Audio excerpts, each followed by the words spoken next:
Welcome to Podcast Rat 2025. Pojok aksi kritis yang asik dan bermanfaat. Bersama kami dari Departemen Kastrat BEM KM FK Unsri hadir untuk menyapa para listener. Sebelumnya karena katanya sih tak kenal maka tak sayang ya. Mungkin kita bisa kenalan dulu nih sama para listener kita nih Farah. Halo semuanya, kenalin aku Farah Fatina, biasa dipanggil Farah. Aku dari PSPD Beta 2024. Pada kesempatan kali ini aku bersama rekan aku yaitu Halo semuanya, kenalin aku Muhammad Zahran Darmala, biasa dipanggil Zahran dari PSPD Gama 2024. Nah, podcast kali ini kita mau bahas apa sih, Ran? Oke, jadi gini Ra, kan baru-baru ini FK Unsri mengalami pergantian dekanat. Nah, tentunya kita udah penasaran banget gak sih dengan visi dan misi yang akan dibawakan pada periode ini? Makanya di podcast kali ini kita kasih judul Babak 1 Dekanat Baru, karena inilah awal dari lembaran baru untuk FK Unsri. Wow, keren banget Farah. Aku juga udah penasaran banget sih tentang visi dan misi dari periode dekanat kita saat ini. Nah, kebetulan kita sudah bersama narasumber kita, yaitu Profesor Dr. Mas Agus Irsan Soleh, Magister Biomed, selaku Dekan Fakultas Kedokteran Universitas Sriwijaya yang baru. Selamat pagi Prof. Irsan, gimana kabarnya Prof? Selamat pagi, baik, sehat-sehat saja, alhamdulillah. Alhamdulillah sehat ya Prof. Terima kasih banyak Prof sudah meluangkan waktunya untuk hadir di podcast Strat. Ya, sama-sama. Saya juga mengucapkan terima kasih atas kesempatan yang diberikan untuk bisa share bersama teman-teman dari mahasiswa untuk program kerja yang mungkin nanti akan saya sampaikan. Sebelum kita masuk ke pembahasan visi dan misi dekanat baru, kami mau mengajak Prof. Irsan untuk sedikit bernostalgia Prof ke masa-masa jadi mahasiswa dulu. Mungkin bisa diceritakan sedikit tentang perjalanan akademik Prof. Irsan, misalnya dulu kuliah di mana, dulu ikut organisasi apa aja, dan hal apa yang paling berkesan selama menjadi mahasiswa kedokteran Prof. Baik, sepanjang yang saya ingat ya ini ya, karena udah lama sekali sih. Saya tercatat sebagai mahasiswa Fakultas Kedokteran Universitas Sriwijaya, S1 ya, di tahun 1986. Saya, teman seangkatan saya itu waktu itu jumlahnya tidak banyak seperti kalian sekarang. Kami waktu itu cuma satu angkatan 79 orang. Kemudian satu angkatan dengan saya itu yang mungkin kamu kenal ada Prof. Fahmi Idris ya. Itu teman seangkatan 86. Kemudian yang juga dosen di kita ini barangkali Dr. Suprapti, SPPD, KGEH ya. Ginjal hipertensi, kemudian Dr. Imam Suprianto, SPPD, konsultan gastroenterologi. Kemudian siapa lagi ya? Dr. Izazi Hari Purwoko, SPDV, konsultan Finasim, dan beberapa yang lain. Mungkin tidak semuanya di FK Unsri, tetapi ada menjadi dosen dan praktisi ataupun juga menjadi pejabat di baik di Kemenkes maupun di instansi yang lain.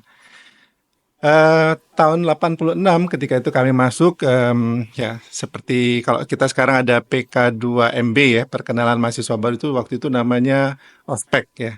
Jadi mungkin tidak seperti zaman sekarang yang sudah lebih manusiawi dan humanis ya. Jadi waktu itu kita seperti masih ada proses ya, kalau sekarang orang bilang bully ya, tapi waktu itu kita menikmati saja sebagai suatu suatu dinamika yang harus kita lalui sebagai mahasiswa. Ya, kita harus mestinya, tapi lebih humanis dibanding sebelum-sebelumnya.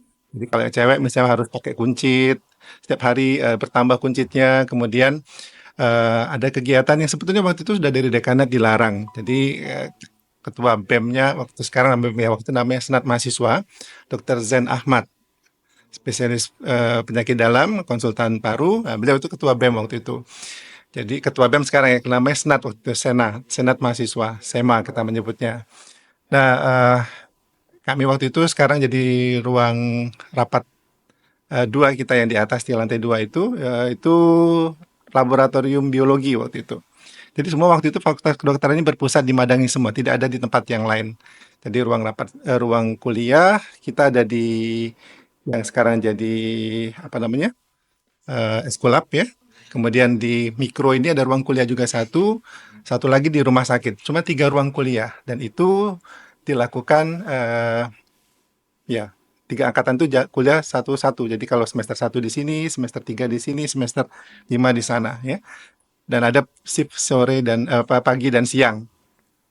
Belum ada tutorial, zaman itu tidak ada tutorial. Jadi kita masih sistem SKS. Jadi sistem SKS itu juga ada.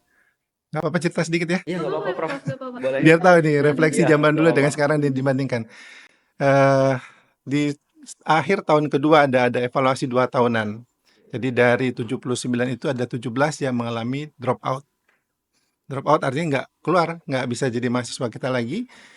Ya, tapi teman-teman yang drop out itu juga ada yang nyambung di swasta sebagai dokter dan sekarang juga bekerja sebagai praktisi di beberapa daerah.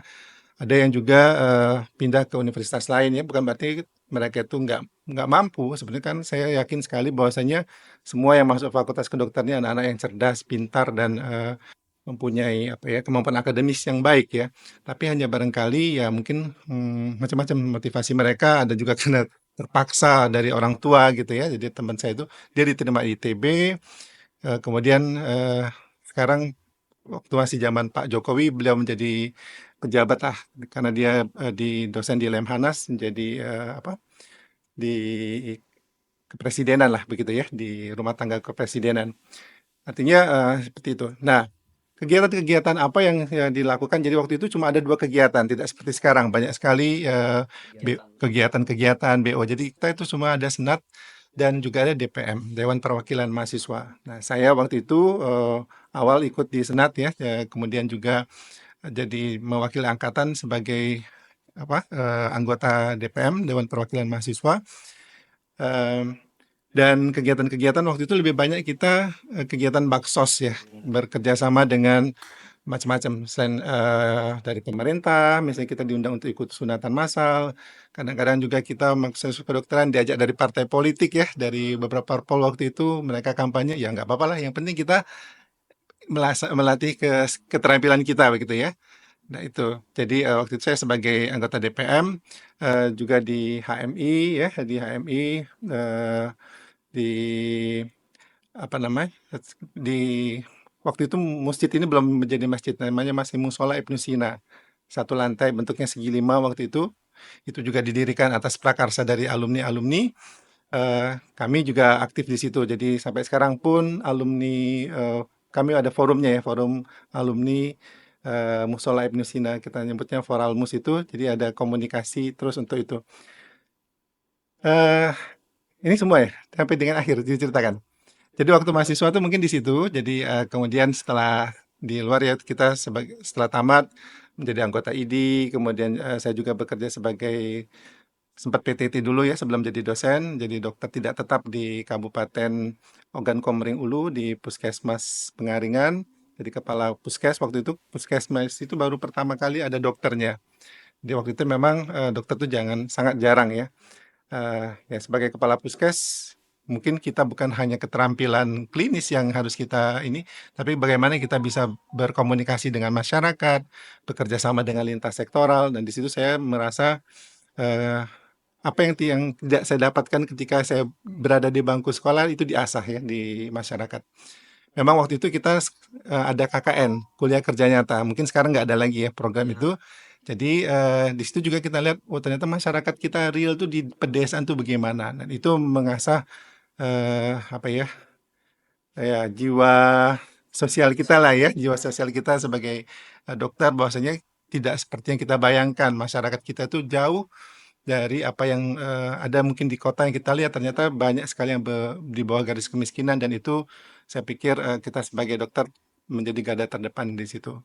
Yang lain-lain mungkin setelah dari dokter ya jadi anggota pengurus juga di ID wilayah maupun di wilayah sama dokter Abla ya. Saya sempat juga di UI, S2 di UI dan S3 di UI.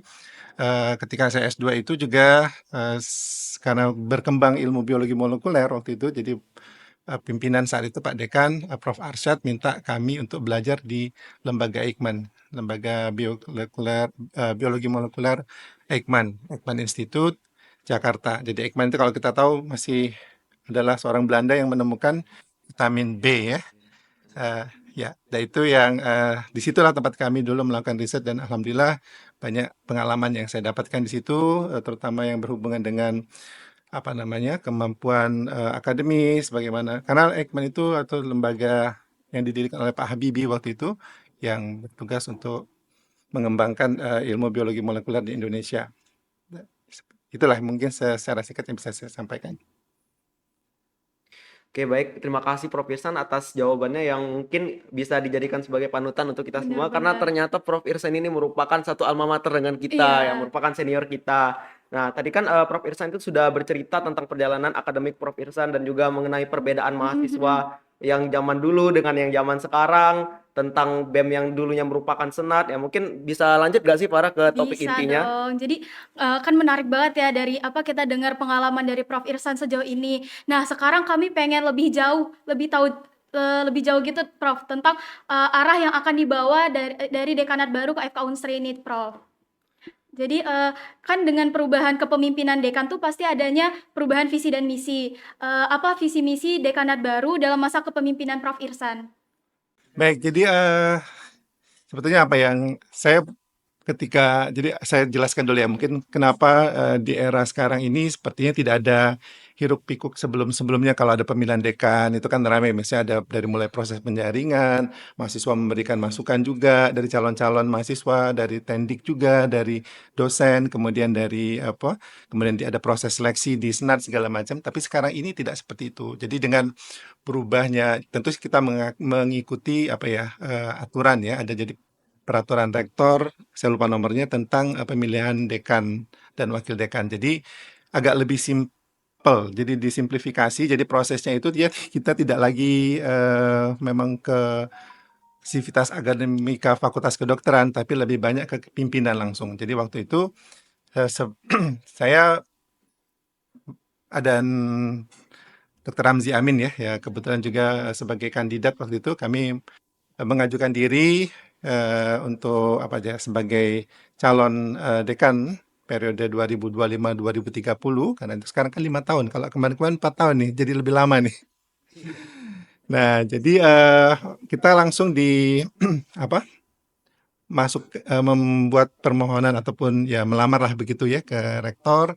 Kemudian diminta untuk paparan. Nah, mungkin paparannya ini bisa bisa kita lihat dari apa yang sudah saya sampaikan juga dan ada di sini ya, ada di booklet yang nanti boleh mahasiswa ambil karena ini merupakan suatu program kerja yang ingin saya eh, jalankan selama 5 tahun kepemimpinan saya. Karena saya juga melihat banyak hal yang memang perlu kita perbaiki dari yang sebelum-sebelumnya. Saya sebetulnya merupakan bagian dari yang sebelumnya ya. Artinya apa yang sudah dilakukan oleh periode zaman Pak Syarif Husin, dekan terdahulu, itu juga kami turut berkontribusi. Kita sudah membuat roadmap perjalanan Fakultas Kedokteran ini sampai nanti apa namanya 25 tahun yang akan datang sebetulnya. Jadi perjalanan panjang itu sudah kita buat dalam suatu apa namanya milestone-nya itu sudah dalam rencana strategis Fakultas Kedokteran. Nah, memang di era 25 tahun 2025 ini adalah bagaimana kita sudah tadinya kita memperbaiki diri sendiri dulu ya. Internal dulu, internalisasi program-program yang sifatnya memperkuat strengthening apa namanya? Building dari Fakultas Kedokteran. Di 2025 ini kita sudah harus mulai di-recognize oleh internasional minimal di Southeast Asia, di Asia Tenggara begitu. Jadi harusnya kita sudah mulai terstandar, walaupun mungkin dalam perjalanan banyak hal-hal yang perlu kita koreksi. Nah, itu mungkin arah yang ingin saya capai ya dalam 5 tahun ke depan. Oleh karena itu, kita juga harus apa namanya memperbaiki internal dan juga juga harus melakukan proses eksternal. Nah, visi yang saya buat dalam ketika saya memaparkan proses apa namanya, saya itu menginginkan ada fakultas kedokteran itu menjadi fakultas kedokteran yang terkemuka, mandiri, secara umum ini barangkali visinya unggul, kreatif, mandiri yang berbasis pada pendidikan, penelitian, pengabdian masyarakat, bidang ilmu kedokteran dan kesehatan karena kita di FK ini bukan hanya kedokteran saja kan. Jadi juga ada kedokteran gigi, ada keperawatan, ada psikologi tentu itu juga harus masuk dalam ranah kesehatan dan bereputasi global. Reputasi global. Jadi kita pengen mendunia nih. Jadi kita sudah mulai harus jangan berpikir Indonesia saja karena sudah 2025 kita harusnya sudah global walaupun mungkin skopnya baru Asia Tenggara. Itu visi kita dan kita sudah menerjemahkannya dalam misi. Mungkin bisa nanti dilihat ini data ininya ya awal. Pertama, terus barangkali bisa diteruskan. Misinya adalah menyelenggarakan dan mengembangkan pendidikan tinggi ilmu pengetahuan, teknologi yang mandiri, unggul, kreatif, inovatif, dan bereputasi global. Kemudian kita juga menyelenggarakan dan mengembangkan penelitian dan pengabdian masyarakat yang unggul, kreatif, inovatif, dan relevan untuk mewujudkan kemajuan dan kesejahteraan masyarakat.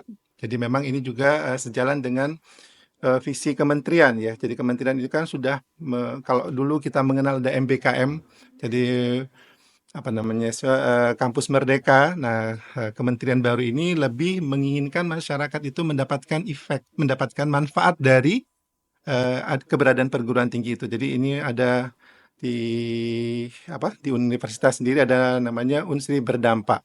Dan kita pun tentu sebagai bagian dari dari Universitas Sriwijaya juga akan men-launch tentang Fakultas Kedokteran Berdampak. Sebetulnya suatu hal yang menurut saya sudah biasa kita lakukan dan kalian juga mahasiswa lakukan. Bagaimana kita bisa memberikan pengabdian kepada masyarakat, itu salah satu dampak yang mungkin perlu kita perkuat lagi. Kemudian yang ketiga adalah mengembangkan minat, bakat, dan penalaran mahasiswa untuk apa namanya menjadi insan yang mandiri, unggul, kreatif, dan inovatif yang mempunyai akhlak mulia. Ya, jadi ini yang kita inginkan. Jadi maka nanti dalam tagline itu ada nanti saya menyebutnya istilah humanis gitu ya. Karena akhlak mulia ini walaupun mungkin kita mampu secara kognitif bagus, tetapi kalau tidak disertai akhlak mulia nanti juga akan mengancam ya. Bagaimana kita ketahui banyak sejawat-sejawat dokter yang melakukan hal-hal yang di luar norma-norma yang ada gitu kan ya, karena memang ya tidak berakhlak mulia. Ini yang kita pengen kuatkan dan yang terakhir adalah menyelenggarakan kerjasama dengan mitra yang relevan ya, dan bereputasi global. Ini barangkali visi dan misi secara umum. Dan tentu saja ini yang saya kemas dalam tagline FK tangguh gitu ya. Tangguh, terdepan, andal, nyata, global, gigih, dan juga unggul serta humanis. Humanis. Jadi maksudnya di sini terdepan ya kita termasuk salah satu fakultas kedokteran yang bereputasi global yang mempunyai keunggulan di bidang tertentu ya. Karena kita ini mungkin spesifik di Sumatera Selatan ini banyak lahan basah istilahnya ya. Basah dalam artian bukan tanda kutip ya. Basah betul memang basah gitu kan. Rawa banyak di Palembang. Kalau kamu ke Indralaya itu kan perjalanan kita tuh pasti melintasi banyak sekali rawa-rawa gitu ya. Nah, tentu ada keunggulan dari situ. Misalnya tanaman-tanaman ataupun hewan yang ada di situ yang kita bisa dieksplor untuk suatu keunggulan Fakultas Kedokteran. Ya andal artinya kita bisa diandalkan dan tentu ini terkait dengan kompetensi, baik kompetensi akademik, kemudian juga kompetensi kita dalam hal penelitian, baik dari dosen maupun mahasiswanya, dan juga dalam hal-hal yang lain. Nyata di sini maksudnya adalah memang asli, bukan pencitraan ya. Jadi tidak abal-abal ya ngaku-ngaku gitu ya. Jadi pengennya kita memang bisa diuji, artinya accountable. Artinya di situ keterampilan mahasiswa misalnya itu memang bisa diakui dan ini bisa dibuktikan dengan prestasi-prestasi yang kita capai baik sifatnya akademis maupun non akademis. Kemudian global tadi sudah saya sampaikan juga kita global ini proses panjang ya yang mendunia juga tentu bagaimana kita bisa direkognisi orang tentu tidak dengan klaim ya, tapi bagaimana kita membuktikan kemampuan kita itu bisa diakui orang. Nah, tentu ini tidak gampang. Kalau Anda perhatikan, saya juga agak miris ketika dirilis tentang pemeringkatan perguruan tinggi, bahkan Fakultas Kedokteran di Indonesia, kita tidak masuk 10 besar, ya kan? Baca nggak itu berita? Baca.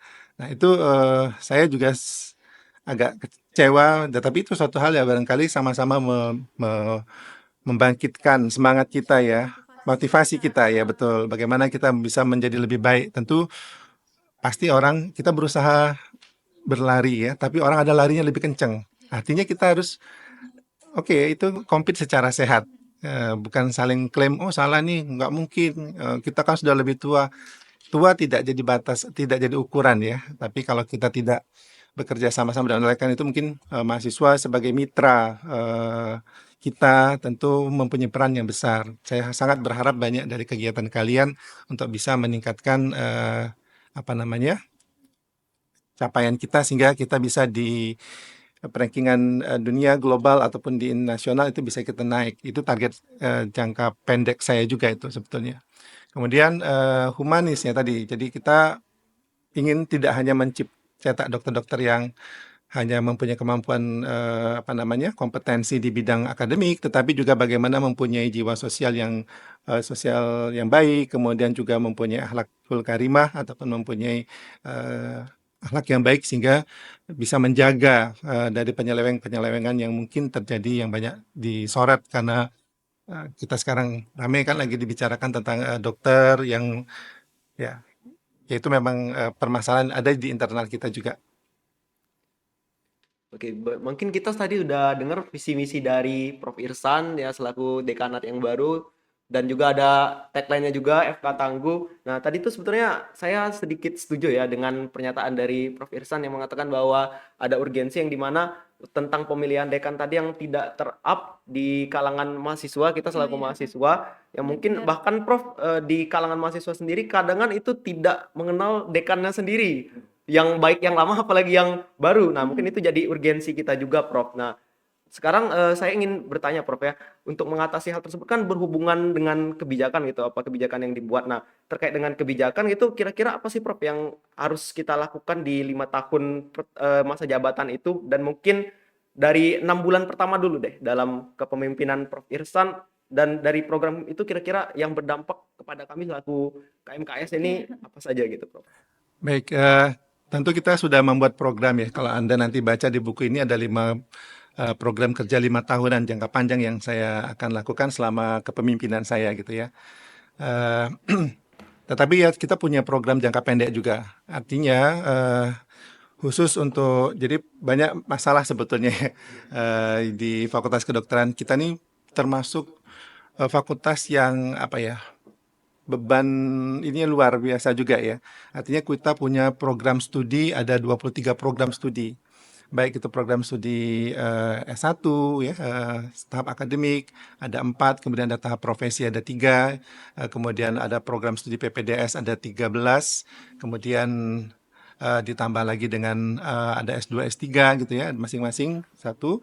Jadi di spesialis pun ada SP1, SP2. Nah, itu yang menyebabkan kita agak gemuk. Jumlah mahasiswa kita juga cukup banyak ya, cukup besar. Dengan kampus yang tidak bertambah. Jadi kampus Madang ini adalah kampus saya juga dulu. Kampus ini adalah kampus FK Unsri sejak jadi waktu didirikan tidak di sini kita ya. FK Unsri itu didirikan kalau cerita sebelum-sebelum itu memang tidak punya kampus asalnya ya. Jadi kita waktu itu didirikan di tahun 60. Nggak apa-apa cerita sedikit tentang sejarah ya. Tahun 60-an itu ketika itu Gubernur Sumatera Selatan saat itu eh, Pak Abastari, tentara semua zaman itu bekerja sama dengan Pangdam waktu itu dia juga me- pengen melihat adanya dokter karena waktu itu dokter masih dalam hitungan jari di Palembang, Sumatera Selatan. Jangankan di daerah-daerah di kota Palembang saja hanya berapa orang dokter. Nah, akhirnya dirembukkan dengan beberapa orang, akhirnya disetujui untuk didirikan Fakultas Kedokteran dan singkat cerita pada 1 Oktober tahun 1962 FK Unsri resmi berdiri. Nah, jadi ketika itu juga masih kuliahnya setahu saya itu masih numpang di eh, ada sanatorium ya, sekarang jadi pasca sarjana. Sanatorium zaman itu ada sanatorium, waktu itu kan TBC banyak sekali kasusnya ya. Jadi waktu itu berpandangan TBC itu butuh udara segar. Jadi ketika zaman itu saya masih kecil, saya sering juga ke daerah Bukit Besar waktu itu sangat sepi, kendaraan pun sulit ya. Ada kakek saya yang tinggal di sana. Itu ya tahun 70-an ya, sekitar tahun 70-an. eh, itu masih sepi, kendaraan itu 1-2 yang lalu lalang di situ. Jadi daerah itu, disitulah Fakultas Kedokteran sempat kuliah di Pasca Sarjana itu, di sanatorium itu. Kemudian saya tidak tahu sebelumnya lagi, kalau cerita dari senior itu, karena boleh bisa minum ya, itu kita menumpang eh, di daerah Mawar itu ya, tahu nggak kalian Mawar? Nggak tahu mungkin ya, di belakang Pasar Cinde itu, di dekat Pasar Cinde sebelum IP dengan Pasar Cinde itu ada bioskop zaman dahulu, namanya bioskop Mawar. Sekarang itu jadi Pasar Loak itu nah. Nah, di situ ada gedung punya NV apa sih, perusahaan karet gitu ya. Jadi kita menumpang di situ. Kalau di Yes itu biasanya orang-orang yang tua-tua itu beri cerita angkatan pertama ataupun kedua, mereka bercerita seperti itu. Dan akhirnya dapat ruang kuliah di sana di Pasca Sarjana sekarang itu. Nah, akhirnya tahun berapa saya juga belum nggak terlalu ingat. Kita diberikan lokasi oleh RSMH untuk membangun gedung di sini. Dan salah satu kalau saya tidak salah itu di zaman dekannya Pak Azwar Agus, maka gedung kita namakan Azwar Agus itu. Jadi beliau itu adalah guru besar di farmakologi yang kebetulan pernah menjadi dekan 2 periode, dan di zaman beliau lah kalau saya tidak salah itu kita sudah mulai berlokasi di Madang ini. Dan tanah ini masih milik Kementerian Kesehatan, bukan tanah miliknya Ristek Dikti. Jadi Kemenkes ini jadi bukan tanahnya kementerian kita ya. Nah ini yang menyebabkan kita mungkin tidak pernah membangun gedung. Kenapa sih FK Unsri nggak bangun tower misalnya, kayak di mana di Fakultas Hukum misalnya. Ini karena secara hukum tanah ini kan masih punyanya Kemenkes. Kita tidak boleh membangun dalam aturan negara nih ya. Saya bicara tidak boleh membangun di luar. Oleh karena itu kita hanya ya sekedar merehab saja atau membangun sedikit-sedikit saja. Nah, oleh karena itu kita berusaha bagaimana kita punya tempat khusus kita bisa membangun. Nah, itulah yang kita harapkan. Siti Fatimah. Nah, itu alhamdulillah pada 2019 kalau saya nggak salah, kita mendapatkan hibah tanah ini seluas 1,7 hektar dari Pemprov ke Kementerian Pendidikan dan Kementerian Pendidikan Riset dan Teknologi zaman itu, di zamannya Pak Menterinya Emno kalau saya tidak salah ingat. Itulah kita diberikan tanah ya, dan disinilah kita bisa membangun. Artinya itu memang wilayahnya Unsri.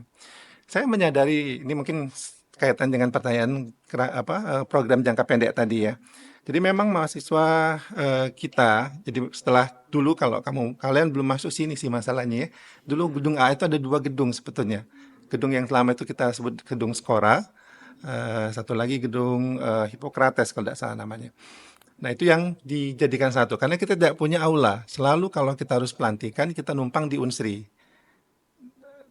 Jadi tahun 2018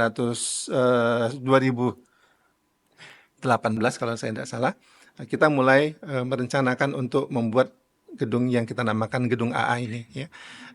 Ada aula yang memang nanti kita bisa sekat, jadi bisa, dan itu mengorbankan ruang kuliah sebetulnya. Jadi selama itu 2 gedung itu dipakai untuk kuliah. Jadi selama ini aula itu adalah Skora itu ya. Saya dulu waktu pelantikan dilantik sebagai dokter masih pakai Skora. Gedungnya masih turun ke bawah. Kalau hujan banjir, airnya masuk dari rembes dari bawah gitu ya, nggak ngalamin ya. Dulu seniornya tahu banget itu. Jadi ya kita berjuanglah bagaimana bisa membangun kampus Madang ini menjadi lebih baik ya. Dan saya terus terang katakan waktu saya masih WD2, kita malu menerima UKT yang lumayan mahal ya. Lumayan mahal, karena masih ada lebih mahal. Kenapa saya bilang lumayan ya? Karena fakultas-fakultas kedokteran lain masih ada lebih mahal. Dengan fasilitas yang seadanya. Nah, oleh karena itu kita berusaha untuk melayakkan lah, kalau bahasa saya itu membuat menjadi layak kampus kita ini Madang. Tapi ya tadi tetap masih ada yang belum tersentuh, kayak di psikologi, kemudian di di keperawatan ya, mungkin kedokteran gigi, walaupun pelan-pelan kita tetap usahakan juga.